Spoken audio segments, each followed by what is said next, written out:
The next question.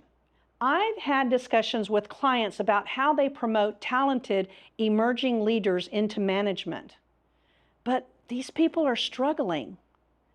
The client wants to know, how do I help this newly promoted leader feel more comfortable in that leadership role so that that person doesn't quit?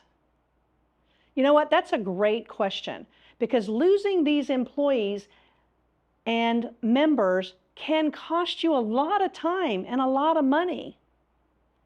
And you're not alone in this scenario. According to Forbes, 70% of the promoted new managers report that they didn't feel prepared to take on that leadership role at all. And on top of that, more than half of these new managers are predicted to quit in that first year because they never got the training they needed to feel like a confident leader. And if those managers are quitting, what do you think's happening downstream to the people who they were supposed to be leading and managing? Well, they're getting ready to leave too.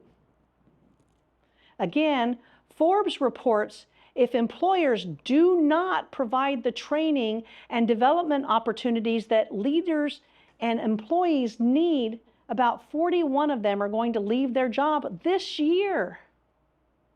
Various other sources put that number as being as high as 58% of employees who talk about wanting to quit because of poor leadership, poor training, and not feeling needed or belonging in the corporation or in the position that they're in. A key part of the solution is to make sure that a person is a good fit for that job.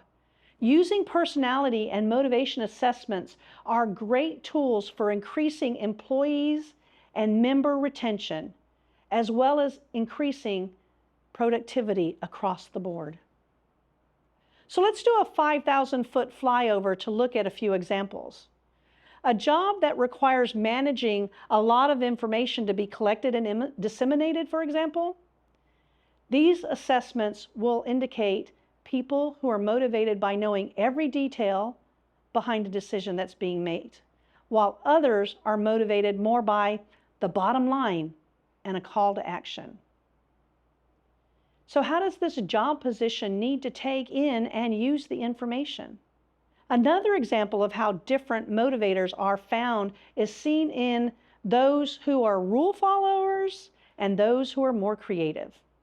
In business, it's valuable to have both because it's not about right or wrong, it's just about difference. But make sure each is assigned to a role that best suits their motivators, or there could be trouble. For example, a financial manager should be someone who follows banking, taxing, and other kind of regulatory rules.